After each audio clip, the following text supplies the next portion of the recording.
They agree to buy. That's the simple art of sales. So we're not talking like high-powered spacecraft technical skills here. It's simply sharing something you've discovered with someone else and doing it well enough to where they agree they would like to participate. Now here's what happened when I learned sales. It multiplied my income by 5. Now it didn't take that much because I wasn't doing that well in farm country. But it did multiply my income by 5. Sales, getting customers, laying that incredible foundation for an entrepreneurial career. So now I've got 2 skills, milking cows and making sales. Here's the next one I learned. It changed me forever. And that's recruiting, introducing the business opportunity to new people. Learning how to give a good invitation, learning how to give 2 kinds of presentation, formal and informal. And the third part of recruiting, of course, is following up. Once you start a new life, now you got to take care of it, like a new mother would take care of her baby. You don't start a new life and abandon it. You start a new life and nourish it like a mother and protect it like a father. You got to be both mother and father to a new person. Nourishment, ideas like a mother. Protection, help defend your new life against the encroachment of outside voices that would try to talk them out of it. So you got to be mother and father in this art of recruiting. We call it being a sponsor. And being a sponsor is like being a bridge, helping somebody from darkness to light, from skeptic to faith, from not knowing to knowing, from no confidence in themselves to starting to gain confidence. You're the bridge that helps people from the shadows to the sunlight. It's one of the most exciting positions to occupy in all of network marketing industry, is the bridge, helping people crossing the bridge out from discouragement into recognition. Being this bridge, that's what the recruiting magic is all about. You've got the answers. They've been looking for the answers. You've got the answers. And you help them cross this bridge. You see something in them before they can see it in themselves. You assure them that it's possible to be more than they are. Therefore, they can earn more than they've got, have more than they possess. This is one of the great arts in the world. And here's what's exciting about this art. It pays big money. Because now you operate a unique philosophy taught first in the Bible. Because the question was asked, how can we achieve greatness, great wealth, great power, great influence, great recognition, great self-esteem? How can we achieve greatness? The master teacher was asked. And here was his formula for achieving personal greatness. He said, find a way to serve the many, for service to many leads to greatness. For those that are interested. Some people aren't interested, but for those that are, service to many leads to greatness. Someone says, well, best I can do is just take care of myself, which is okay, but it doesn't lead to greatness. Someone says, I got enough bills of my own, I can't worry about someone else's bills. That's okay, but it doesn't lead to greatness. Greatness is helping people pay their bills, you forget about yours. Because if you help enough people pay theirs, yours disappear. Help people with problems, your problems disappear. The key to greatness, the master teacher taught, is finding a way. Now, a lot of people would like to serve many people, but they don't have a way. And what's exciting about you and your business is you've now got the way. Whether you use it or not is up to you. Whether you cash it in or not is up to you. Whether you make a fortune or just a little, that's all up to you. Each person's ambition, it's called the same marketing. The same product. The products are the same for everybody here. The marketing system is the same. The difference is each person's philosophy and each person's individual ambition. But whatever your ambitions are, now you've got the ways and means. And here's what you've got the ways and means to do. Serve as many people as you would like. Now here's what's exciting about recruiting. With what you're involved in here, you can directly and indirectly affect the lives of dozens of people. Some of you are going to directly and indirectly affect the lives of hundreds of people. And some of you, if you wish, can directly and indirectly affect the lives of thousands of people. And the pay is accordingly. If you affect a few, you earn that pay. If you affect the many, you earn that pay. But the secret is found in the Bible. Service to many leads to greatness. Now, John Kennedy said it in his inaugural speech. Here's what he said. Don't ask. Don't we wish that was the current political philosophy? John Kennedy said, don't ask. That's important if you understand philosophy. He said, don't ask what the people can do for you. Don't ask what the country can do for you. Don't ask what the government can do for you. That's not how you get rich. That's not how you have high self-esteem. That's not how you get trophies to put on the mantle above the fireplace, asking what the people can do for you. Don't ask, he said, what the people can do for you, but ask, what could I do for my country? And the country means the people. What could I do for the people? I want trophies. I want recognition. I want high self-esteem. I would even like a chance to make a fortune. John Kennedy says it's easy. Don't ask what the people can do for you, but ask, what could I do for the people? Could I directly and indirectly serve many in my country? And now that you are participating in this program, the answer is yes. Now, Zig probably said it best. Zig's got some great thoughts. Zig and I have been good friends for a lot of years. Zig says money isn't everything, but it ranks right up there with oxygen. Zig, you're right. Zig says, my dentist told me, Zig, only floss the teeth you want to keep. You know, forget the rest.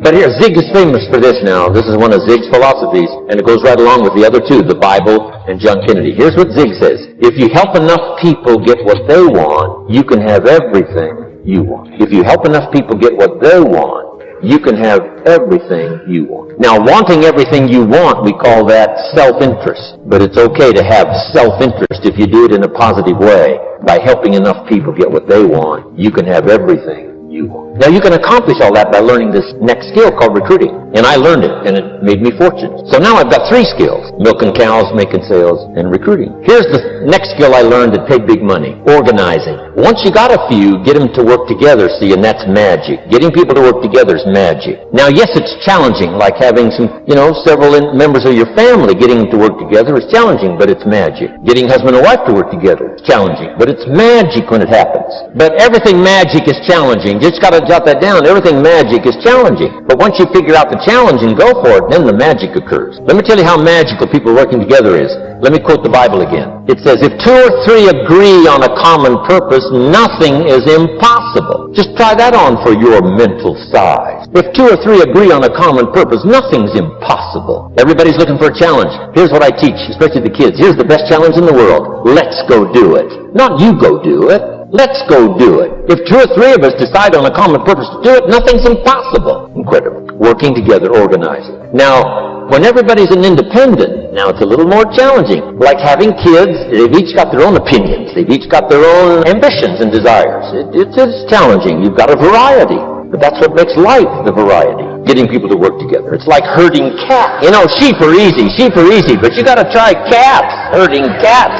But if you can possibly get it done, the power is so immense when you get people to work together. Here's one of the powers of working together: shared testimonials. If I've got somebody new and you're there and I'm there, I give them my testimonial, you give your testimonial. Maybe what tips the scales in getting me a new person is not my testimonial, but my partner's testimonial. Somebody I'm working with. Their testimonial got them. Shared testimonials are so powerful. That's why working together is powerful. Now, working by yourself is okay. All this stuff is okay. Everybody needs to know, though, where are the advantages? And these are some of the advantages. I learned to organize, paid big money. Here's what I next learned to do: promote. Promotion now pays staggering money. Here's one of the secrets: rewarding people for small steps of progress. Rewarding people. Sometimes it's just recognition, handshake, pat on the back. Mary, you're doing a fabulous job. And you figure out what those recognitions are. Small steps of progress. Guess what promotion pays if you learn it well? Big money. Getting people to do something they wouldn't ordinarily do by themselves. People will do some unique things by themselves, but if you can figure out a way to say, Mary, if you do this and this,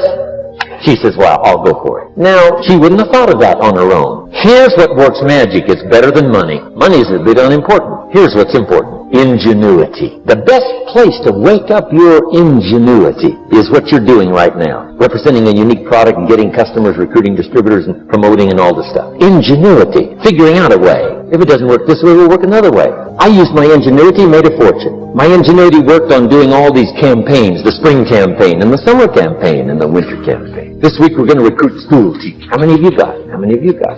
This is school teacher week, school teacher month. I pick out a little category and say, let's go for it. And it doesn't matter what it is. Just dream up something so that somebody's got a little more objective to go for than just their own. Key phrase: we all need to belong to something bigger than ourselves. Because we furnish inspiration for what's bigger, and the bigger furnishes inspiration for us. I learned promotion and it paid big money. Here's next I learned: communication. How to conduct a meeting. I learned identification, logic and reason, attack and confess, solution. Simple deals on communication. Wasn't easy for me at first. I stood up to give my first presentation, my mind sat back down. Right? Y'all been through that? Opened my mouth, nothing came out for a while. But here's what I did. I did it again. Just jot that phrase down. I did it again. That's the secret to how I got here. 35, 40 years later, how I got here. I did it once, it was uncomfortable. That first presentation was so lousy, if I hadn't have been doing it, I'd have gone home. It was not that good. But here's the secret to how I got here. I did it again, and then I did it again, and then I did it again, and I did it again. I remember when I first decided to be a little more animated, right? And walk out away from the podium, right? Get out from just behind the podium. So I got out there, and then I thought, how do you get back? Whoa, I'm stranded out here. Remember those times? doing something for the first time. But you learn quickly in your business, right? In your business, the guy stands up to give his first testimonial, and he's so nervous he forgets his own name, right? And 30 days later, he wants to give a 3-hour testimonial, right? You hardly get him off the stage. So, learn communication. How to affect other people with words. That's the greatest art in the world to learn. How to affect other people with words. Key phrase, don't be lazy in language.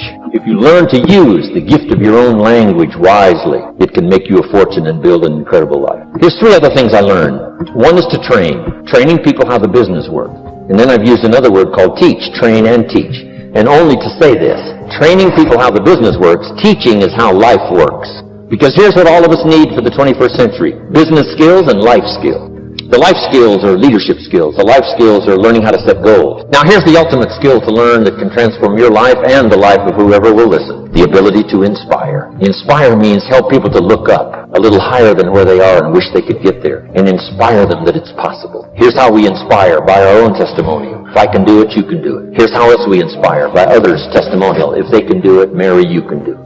Getting people to see themselves better than they are. Getting people to see themselves richer than they are. Getting people to see themselves more capable next year than they are this year. Getting to see themselves in the future. To help both your kids and your people. Here's what you must learn to do. Number 1, help people to see themselves as they are. If people have made mistakes, they got to know it. You can't go on making mistakes and hope to achieve. Mistakes have to be corrected.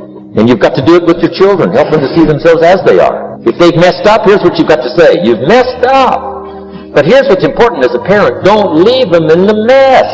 Some parents tell their kids they've messed up and then they leave them in the mess. They don't paint a better picture. Here's what you could become with just a couple of more changes. Rather than this, here's what you could be. So we must help our children see themselves as they are, but here's the greatest gift. To help our children see themselves better than they are. To transport them not only past to see their mistakes, but transport them to the future to see their opportunity. To see the person they can become. My mentor had that greatest gift to help me to see myself better than I was. At first it was difficult to see, then I started to believe, and that's how I got here today. He said, one of these days, Mr. Rohn, you'll walk into a room full of people, and you will hear some of them say, that's him, that's the famous man. I said, well, that could never happen to me. He said, trust me, if you keep working hard on the disciplines like you're doing right now, that'll happen.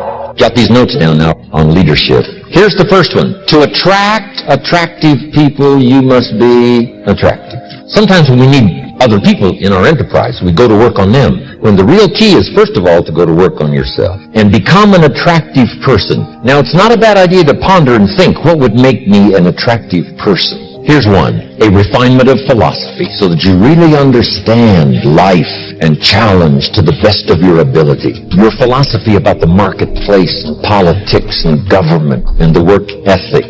Your philosophy of values and contributions. Your philosophy that understands each of us need all of us and all of us need each of us. Each value is important. The miracle of America is all the gifts that have been flowing in here for the last 300-400 years, especially the last 200 years.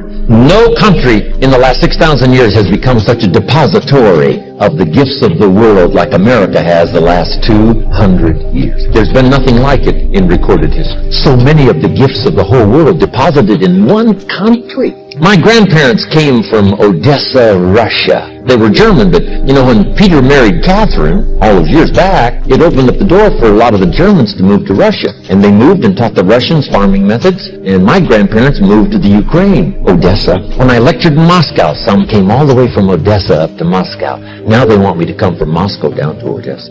And my grandparents came from Odessa, came to America, settled in a place in central Washington where a lot of the Germans came, and they called it Odessa, Washington.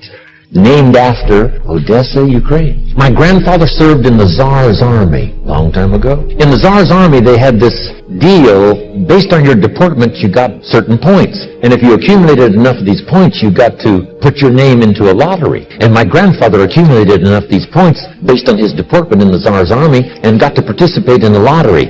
Guess what happened to those who won these lotteries that they held every once in a while? You got to pick up your family and go to America. And my grandfather won one of these lotteries in the Tsar's army, picked up his one son and his wife and moved to America, Odessa, Washington. And my father was born in Odessa, Washington. Interesting, huh? Wow. The gifts that we have in this country are so multiplied. People from all over the world have come here. And they didn't come empty-handed. They brought their recipes.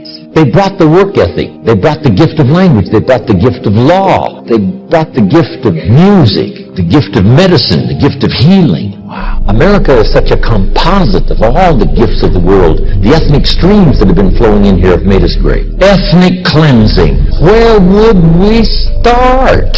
Amazing. Now here's what we need to do. Participate in the gifts that America has. Now here's the joy I have, to go back where these gifts came from. That's why I love to go back to Italy, and I love to go to Poland, and I love to go to Czechoslovakia, and I love to go to Israel, and I love to go to all the places around the world to see where America came from. And then the gifts they brought here helped me to develop my gifts. Now I'm taking some of my gifts back to where it came from. Can you imagine the feeling of now making that transcontinental contribution? Because they came here, now I go there. It's big time for a farm kid from Idaho.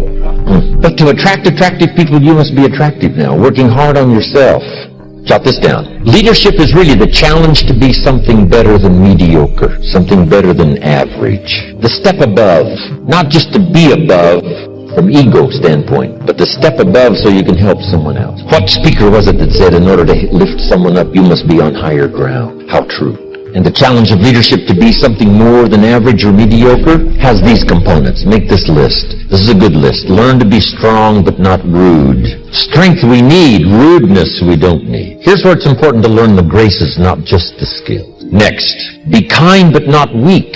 Sometimes it's easy to mistake weakness for kindness, but not true. Kindness is a powerful strength, but don't let your kindness become weakness. Next, learn to be bold but not a bully. Boldness we need, bully we don't need. Throwing weight around we don't need. Trying to impress we don't need. Express, yes, but impress, no. Next is to be thoughtful but not lazy. To dream but not just become a dreamer. To think but not just become a thinker. To have a philosophy but not to become just a philosopher. I know they call me, the great business philosopher, which I like the title, it's okay. But my philosophy says, jot it down, results is the name of the game. The name of the game is not philosophy. Philosophy is just a useful tool to set you on a good track so that a year from now you'll be in a better place than you would have on the old track. Hopefully most everybody here, maybe everybody here, is going to set a new track for your health and for your family and for your future and for your activity and for your productivity and for your spirituality and all the rest of good values. So be thoughtful but not lazy. Here's the next one. Be proud but not arrogant.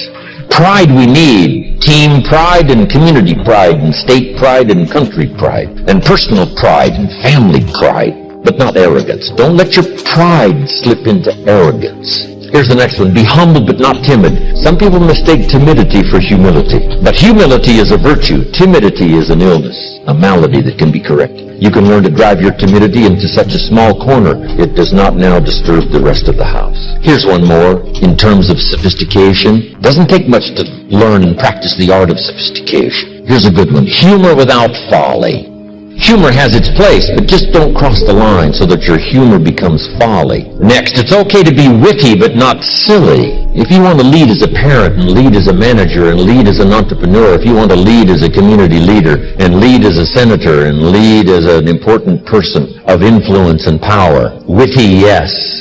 Silly, no. Next, every leader must understand the law of averages so you can use it for your benefit and for your company, anything you might be involved in. Here's what the law of averages says. If you do something often enough, you'll get a ratio of results. And anyone can create this ratio. In baseball, we simply call it batting average. If you go up to bat 10 times, get a hit, we say you're batting 100. 3 hits out of 10, you're batting 300. You don't have to be perfect going up to bat. These days, batting 250, 300, you can make $4 or $5 million a year. In sales, that's about all you got to do. You don't need to bat 1,000, right? You don't need to bat perfect. You can get plenty of no's. But natural. You don't know what God is up to right now. While you're believing, while you're doing the right thing, everything may seem just the same, but God is talking to your enemies. He's causing them to hear what He wants them to hear. The Syrians didn't say to the lepers, okay, we'll leave. Just give us a few months to pack up our belongings. Give us some time to relocate. We need to find new property. They left suddenly in a panic. They were so afraid they fled for their lives. Some of the obstacles you're up against may seem like they have the upper hand. The sickness is bigger. You've had the addiction a long time. Feels like that trouble has you surrounded. But when it's your time, like with them, it's not going to leave gradually. It's not going to improve a little here, a little there. It's going to leave suddenly, like it's in a panic, like it's fleeing for its life. Well, Joel, this sounds encouraging, but I don't believe it's going to happen quickly for me. I've been dealing with this for a long time. You're right. It won't happen for you. This is for believers. This is for people that will let the seed take root. People that will dare say, God, I agree with what you said, that you will hasten your word to perform it. Lord, I believe for a quick work. I believe enemies are hurrying out of my way.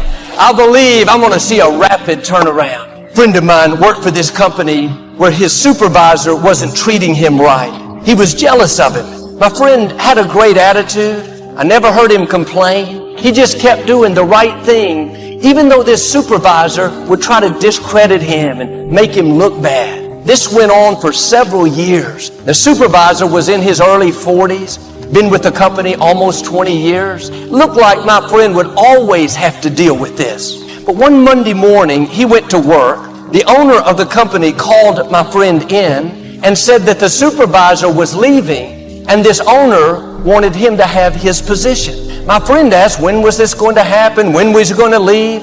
The owner said he left last Friday. You're the supervisor starting right now.